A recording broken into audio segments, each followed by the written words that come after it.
Ladies and gentlemen, boys and girls, welcome to episode 4 of the SimRacing Expo podcast. And I know you don't like me asking you, Danny, but how are you doing, mate? I'm doing great. Thank you for asking. And how are you? I'm wonderful. I'm wonderful. The fact that you this morning have come to me saying that is a weird question to be asked every time we do a podcast blows my mind. But there you go, a little look behind. Dude, I'm just awkward. I'm sorry for the viewers and listeners. I'm just awkward. Yeah, no, that is true, and that is the story for most sim racers as well. We're just awkward people. It is it is a part of our makeup. Right, what's happened since the last episode? We are on episode 4 now, so episode 3 would have been Ready Set Sim. We spoke to Ian, which was fantastic. We spoke to Kevin. Obviously, we spoke to Jimmy in episode number 1. But in terms of sim racing in general, you're not going to watch this, people watching at home, for a couple of weeks after the announcement. We've just had the announcement, though, that Christopher Lullum will be taking part in the GT World Challenge Endurance and Sprint Championship for Verstappen.com, which is unbelievable news. Yeah, that's insane, to be honest. I mean, there was always this rumors that what is going to happen with Verstappen.com and Team Redline, and now having like Chris Lullum, which is actually a brilliant sim racer. I don't think we need to explain that. But also was very good in real racing before and was racing, I think, Formula 4 and Radicals. And Radicals like a very, very hard car to drive. Now getting the spot to drive in GT3 will be amazing, not only for him, but for Team Redline, for Verstappen.com, and for every sim racer, to be honest, because we can now go out and say, like, look, they are like legend people that be founded by Verstappen. They have the talent and they can show it to the world. Yeah, there's been given a chance in real world racing, and then there's been given a chance in the top team. Look who he's driving up against. So in the endurance series, he'll have Harry King, who is a multiple-time Porsche Carrera Cup champion in GB, Benelux, races in the Super Cup as well. Like, unbelievable talent is that lad. He is pace personified. Thierry Vermeulen as well, who is in the DTM Championship, which that says it all, right? That's the most competitive GT grid in the world. I'm really astonished, to be honest, that the initial lineup. I mean, obviously, Thierry is very good, but Harry King, which personally I never heard about it, but people that generally come from Porsche Cup and like winning very often or having like multiple championship titles there are very adaptive. Look, I mean, most of the champions progressed into GT3 or are now in GTP even. Porsche Cup championships always lays a good foundation for the future of the racing drivers. So I'm looking forward to this. Yeah, it's pretty mint. Fair play. Congratulations to Chris if you're watching. I'm sure you are. Also, what do you actually know whether they drive like different cars? Or so I saw on the announcement 2 different. I saw the Aston Martin GT3 and the Ferrari. Do they switch between sprint and endurance? I can't confirm that, but I think it's two separate teams effectively. So okay. That is a possibility. Yeah, in sprint. So basically, we have the social media on the screen, and on the sprint, Vermeulen is driving with Lullum probably on the Ferrari because the car is directly above the announcement graphics. And endurance, they will drive the new Aston Martin GT3 with Vermeulen, Lullum, and King. Yeah. So there you go. Will be very, very interesting. Pretty exciting stuff. Also, you've got some latest news in terms of a developer and new games and all that good stuff. I mean, I was checking out Le Mans Ultimate lately because so many people recommended, and it's doing quite well, to be fair. Very positive feedback. It had a tough start, but seems to be getting a lot of traction recently. I mean, look, the whole stuff about motorsport games is a story that I think we can generally now put into the past and move on. The whole team, even with their partners, doing such an amazing job, and the content creators as well recognize that, streaming the title. And that was actually my initial thought to drive it. I bought the DLCs straight away because I think like I spent like 1,000 euros on a steering wheel and 40 euros to support a small studio, which is like really struggling. It's nothing for me, but great for them. And the game feels like really good. The only thing is I'm struggling with my 3070 graphics card a bit on my graphics settings, but yeah. Otherwise, it feels quite great. And it's very interesting to make like a segue to the new iRacing update, which is coming next week. Since the GTP cars were a bit too fast. I mean, in Sebring is I think 6 seconds too fast in compared to real life, and I heard from some people that already has access to it that the GTP cars were very, very different to drive, especially on the first couple of laps. Yeah, Which is supposed to be like 6, 7 seconds slower, which is pretty yeah, realistic. Like you see that in real life. We saw it at Daytona this year, yeah. where like the outlaps were just everyone was just like, why are they going so slow? Are they like trying to do some weird tire Yeah. manipulation? No, they just can't go any faster. Otherwise, they'd be in a wall. So Yeah, yeah, we need to put it that way so the viewers or listeners are understanding. It's not 6 to 7 seconds slower for the regular lap. It's for the out lap to the regular lap. The regular laps will be closer to real life, and the first couple of out laps with a fresh tire will be 6 to 7 seconds slower. So that is like a massive change, actually. And I think it's really good because it brings new strategies into the racing. they will be significantly slower through the corners as well. Like they're basically like a Formula One car at the moment. They will be significantly slower through the corners as well, which is which will be for me personally, who has to watch the top esports events on iRacing. Be very interesting to see which drivers adapt to that the quickest. Because actually, the next event is an IMSA event, it's Sebring, so the update will come out before the 12 hours of Sebring, which has an interesting story in itself. Isn't it like they have 1.5 weeks to adjust to it? Pretty much, mate. Yeah, pretty much. Yeah, right. Like, and none of the esports drivers are on the alpha either. Like, it's not like loads of teams have got access to the alpha. There are alpha testers out there, but they're not top esports teams. So that's going to make that race particular. Can it be any more interesting than Bathurst 12 hour? Not sure about that, but yeah, it will certainly be very, very interesting to say the very least. But Danny, I'm going to leave you now. Well, not leave you. I'm going to disappear. I'm going to leave you. Yeah, you're going to leave us. Always good to have a chat and discuss what's latest in sim racing. But now we are about to meet our guests. So recently they did indeed announce a partnership with Mustang with their steering wheels. We are now very, very, very happy to announce that we've got Emanuele Gabino from VPG. And here he is. Emanuele Gabino. How you doing, mate? You okay? Yeah, doing good, and you?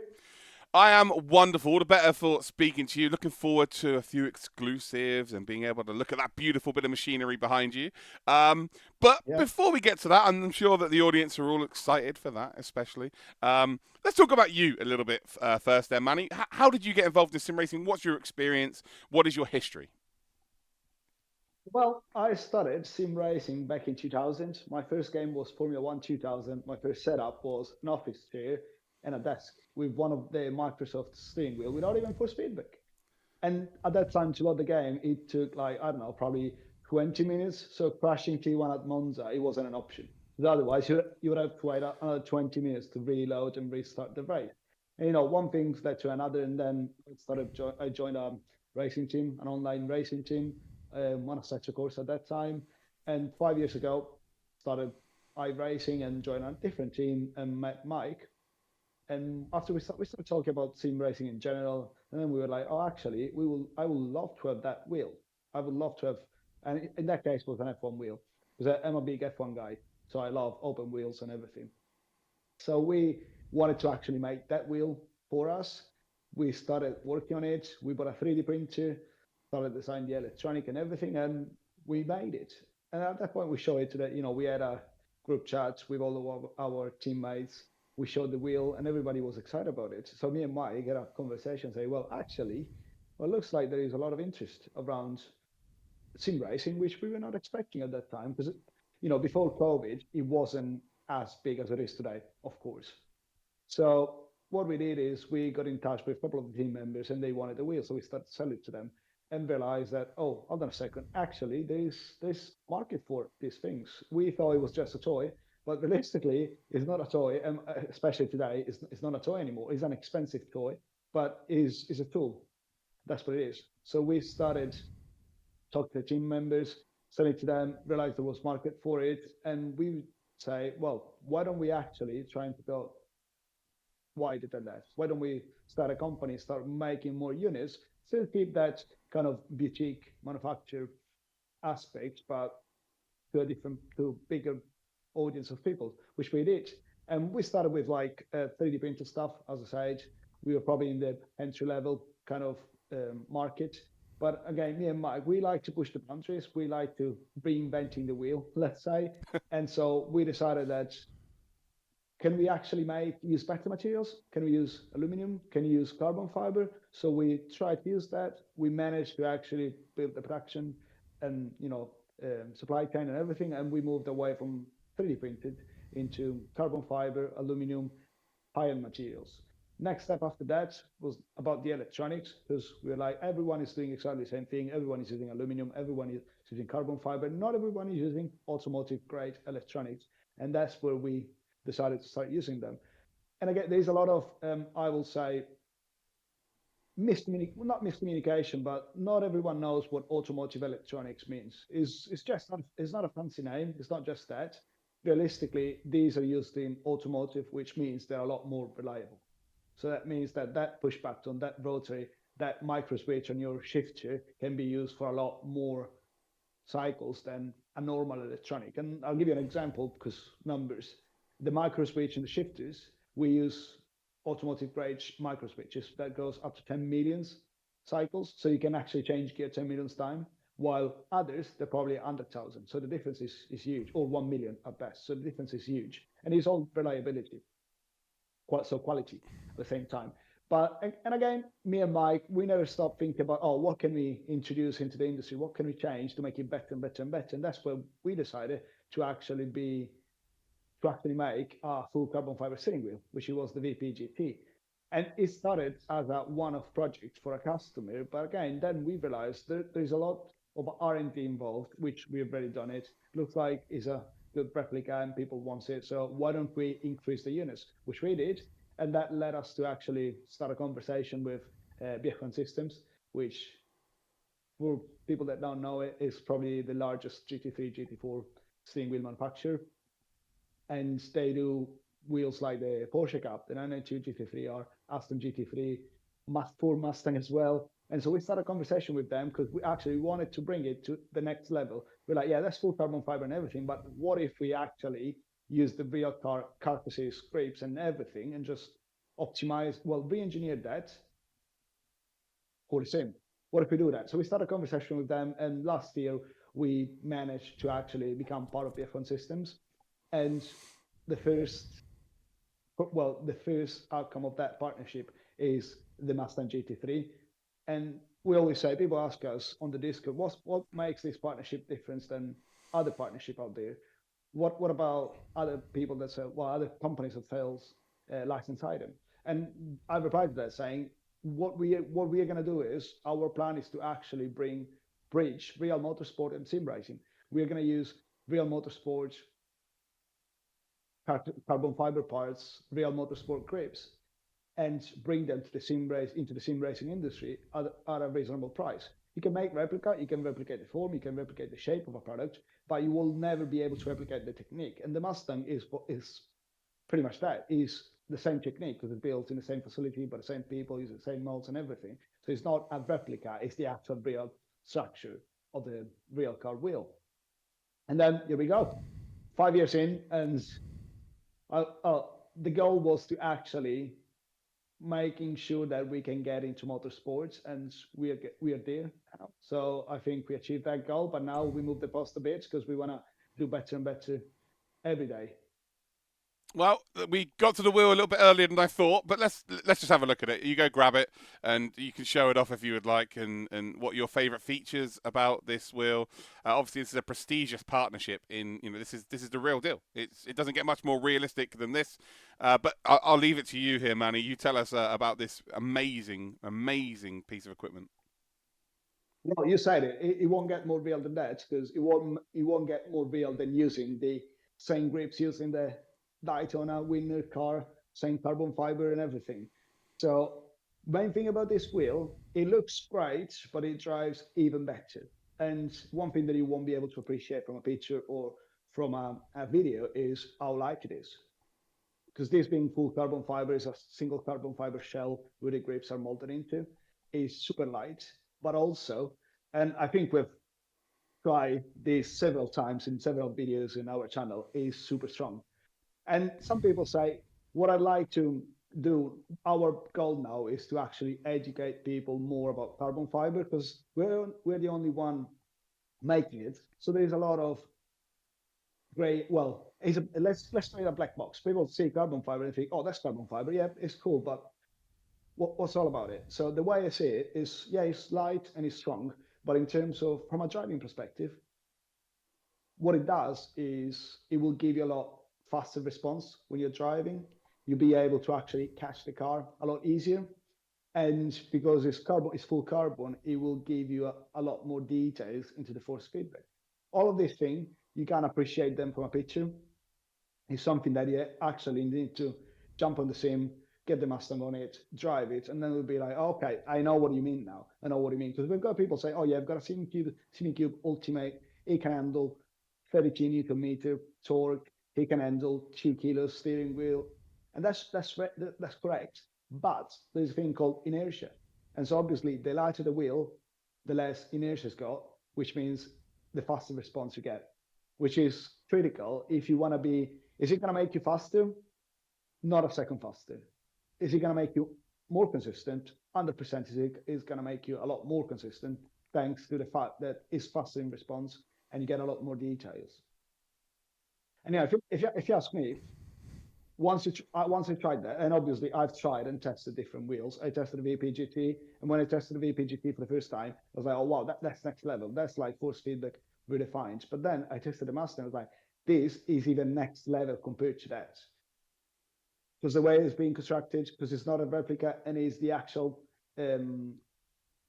real wheel carbon fiber monocoque shell.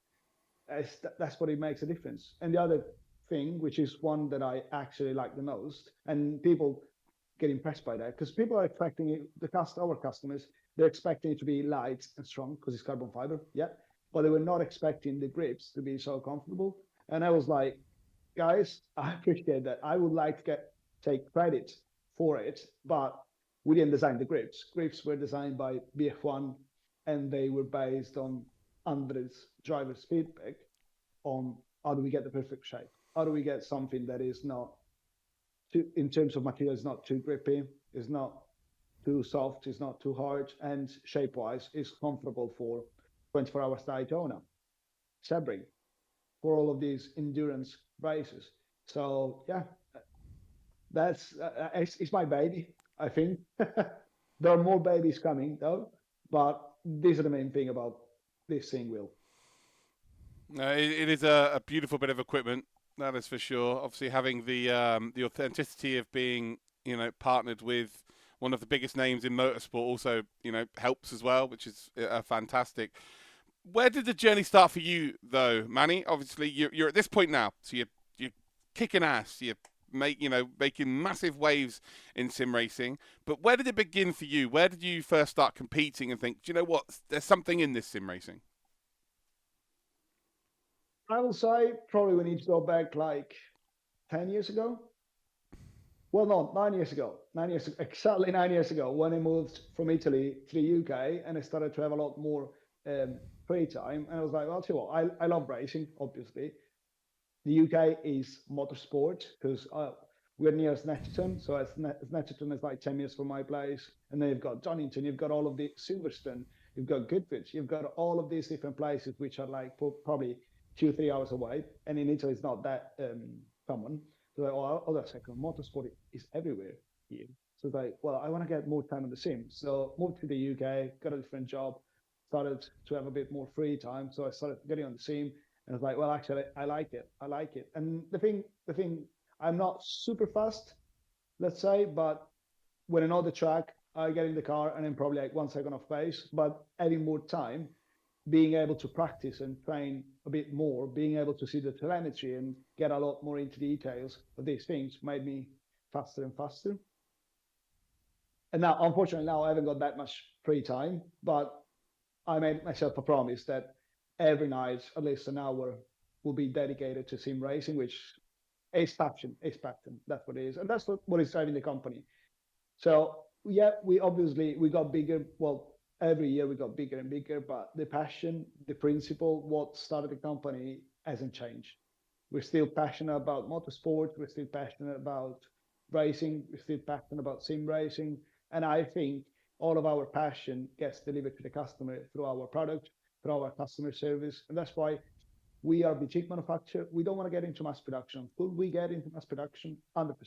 100% you can scale it up, go into mass production. But at that point, you lose control of the quality and every customer will be a number. While at the moment, every customer's got a name. We talk with them on Discord. They message me sometimes on Discord. So that's a good thing about it. That's why I say the principle that our principle never changed in the last 5 years, and they're not going to change. No, fair enough. You've obviously got some rules that you stick by. So what is the future then? Getting to this point where you've got that amazing partnership, you've created, what is a top end on the spectrum in sim racing piece of equipment. What does the future hold for VPG? I would say that the Mustang is probably the beginning of a new era, not just for VPG. Obviously, we are studying it. The way I see it, we are studying it, but it's not just for VPG, it's for the sim racing industry as well, because that's probably the first time that that the wheel from the car get in sim racing with not just what's in the car, with like actually sim racing oriented specs. So, and at a reasonable price, because our goal was we want to make that happen, but we want to make that happen at a reasonable price. We don't want to overprice that thing just because obviously, well, everything in motorsport is a lot more expensive. So the main goal was to make it reasonably priced, which I think we achieved that quite well. And that's the beginning. Now we've got a lot going on for 2025, which we're going to present at the ADEC this year, like we did the Mustang last year. So it's going to be exciting. Come and see us there, because we got quite a few new things coming. But what we want to do in the future, we're going to keep pushing the boundaries. We want to keep bridging real motorsports with sim racing. We're going to keep reinventing the wheel, let's say. I've got quite a few ideas to actually reinvent the wheel, which we're working on, which I can't tell you at the moment. But if they go as planned, they're probably going to be quite unusual, let's say. And we did that already. If you look at our past, the Stealth is one of those wheels that we made to actually show, hey, actually, there's so different things you can do with LEDs. Because I don't know if you've never seen the Stealth, but the Stealth has got lighting on the side of it. So basically, instead of having LEDs, well, it's got LED on the top of the wheel, but also it's got LEDs on the side, which are projecting on your grips, which means you can have information through those LEDs without actually have to look at them because it's in your peripheral view. And that was quite unusual. Even the design was quite unusual. And that was like, okay, why don't we bring something different into the industry, which we did. Then we did carbon fiber. Now we're doing motorsports from real to sim. And we're going to stick with that concept, but we're going to innovate there as well. What have you noticed in terms of growth within sim racing? Obviously, you briefly mentioned about how COVID kind of accelerated the growth within the business sphere of sim racing. But how have you perceived the growth? Obviously, COVID was a massive boost. We were looking at COVID, and everybody's going to say, oh, this is like Bitcoin, guys. It's going to be a bubble. It's going to be a bubble. Sim racing, yes, going up big time because people, there's lockdown everywhere, so people has to spend time home, so they want a new toy. But the way I see it, was like, yes, it is going to be, it's not going to grow as quick as it is today, talking about COVID time, but it's still going to grow, and especially the high-end market. So the entry level was sort of a bubble because everyone was like, oh, I'll tell you what, I want to get in sim racing. So they bought an entry level setup. And then after 6 months, they realized, well, actually, it's good fun, but I don't really like that. So they sold everything. And you can tell that if you look at the second-hand market, you can tell that actually there's a lot of entry level out there just because, again, people just got into sim racing. They thought it was good fun. It was, but not their best fun, let's say. High end, what is happening now is we are getting a lot more real drivers wanting our product because for them is a tool. What do you want to do with the sim wheel? And the Mustang is an example. What they want to do, they want to train for the race. They want to memorize the button position. They want to memorize the shifters, the rotary position. So they want exactly the same thing for that reason. And this market is growing. The high-end market is growing. The low-end market is probably oversaturated because there is a new company coming. There's a new company every day. During COVID time, I was like, oh, well, I remember being with Mike every week, if not every other week, say, oh, what's this company? What no, everybody was like, I'll tell you what, I'll buy a 3D printer, set it up the garage, and start making steering wheels. So it was crazy, and it was crazy and funny at the same time. It was like, well, it is at some point this is gonna stop, but the high end is still going lower pace, obviously, but still going a good pace. We're seeing it with the Expo in how big it's getting each year. Like it's getting bigger and bigger. Plus, how many people are visiting each year. That we're getting people from all over the world travel to Germany to go to the nerdiest expo you could possibly imagine, right? So to see the growth there, it's it's visually seeing it. Whereas online, it's just all about numbers, and for you, it's all about sales, right? So it is fantastic to see that it is continuing to grow. And you're right, a lot of people were saying that it's a bubble that's going to burst, and obviously the acceleration slowed down. That's just natural when people have to actually go back and do their jobs and whatnot. We were all at home for about a year, so the fact that it's kind of, I feel like we had 2 years where it sort of really slowed down, and now it's just accelerating once again. Due to people getting back on their feet and doing and getting back into their work sort of schedule, and now sort of finding time for the sim racing, which is fantastic. Let's finish off then with, I'm going to give you, normally it's your favorite car and favorite track in sim racing, but I'm going to give you 3. So I'm going to give you 3 tracks and 3 cars that are your go-to. You say you have 1 hour every night, right, where you dedicate your time to sim racing. What is your 3 go-to cars and 3 go-to tracks? And you cannot pick the Mustang. So I'm a big, as I said at the beginning, I'm a big F1 fan. So I will say, but racing-wise, I will probably go F4 car for sure. Mwah. It's tricky because the thing is, my eye rating and my safety rating are really bad. But I think I only drive open wheels, so it's always a gamble. You don't know what's going to happen, and a bit of contact, and you're gone. Yeah, it's one of my favorite cars, and I do it all the time. And you don't even need to be. You could be the safest person out there. You'll find the trouble still. It's ridiculous. Yeah, sometimes I'm like, no, I'm gonna play it cool. I'm not gonna get into any racing activity now. I'm just gonna stay at the back just to bring my safety rating up, and then boom, off track. I was like, oh come on, especially at Silverstone. Because again, best track for me is Silverstone, 100%. But it's tricky, especially when F4. As soon as the tires are gone, you just close your eyes and go for it. So yeah, cars, I will say F4, Porsche Cup. I'm now getting into the Porsche Cup, which is tricky to drive, I can tell you that. But it's good fun. And then I will say the Mustang. But if I don't say the Mustang, it's probably going to be Radical, which are good fun as well. There's a bit of downforce, so it's good fun, and race are good fun. Which is in between. If you look at it, it's between GT3 and open wheels. Because a mix of the two, let's say. Tracks, Silverstone, 100%, my favorite track.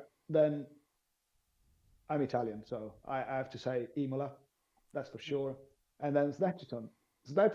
I'm emotionally attached to it because it's next door, 10, 15 minutes. I always go there with the little one. Sometimes after nursery, I'm like, oh, look, because his nursery is like 5 minutes from Snetterton. Sometimes you can hear the cars, and he's like, oh, cars, racing cars. I'm like, yeah, do you want to go and have a look? So we spend time there, so Snetterton for sure.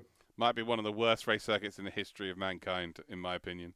The fact that the curbs in the final sector are like having half a bungalow on the inside is, no, it's not the worst circuit, but there's definitely better ones out there. Well, there we go. We've managed to get a podcast out there, Manny, which is always fantastic. Where can the audience and where can the fans find you this year?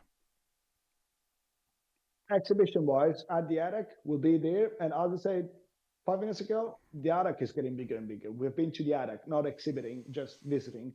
for the last 4 years, I think, 4 or 5 years. And the growth is impressive. And I will say last year was the best year for sure. It was busy.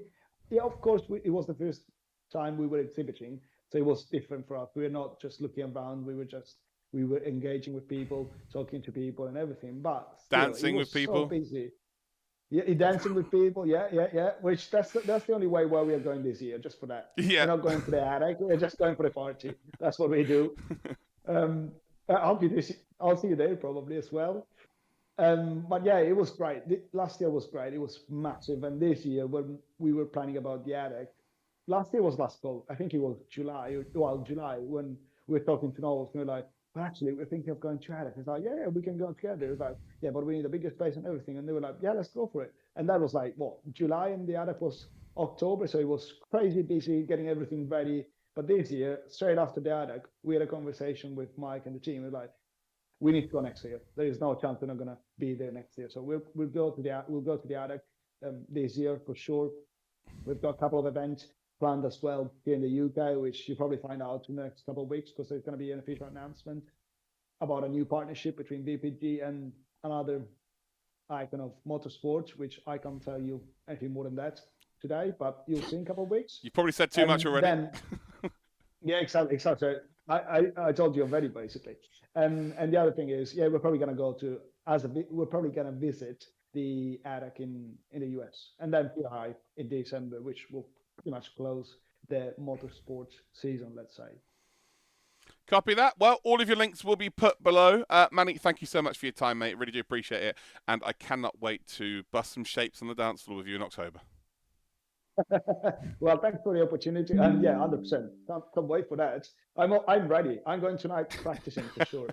Perfect. Right, so there you go. So if you want to find where VPG are, all the links will be below, ladies and gentlemen. And if you want to leave in the comments any other guests you want to see on the podcast, then please feel free to let us know. Always appreciated. Make sure you leave a like and subscribe, and we'll catch you in the next one.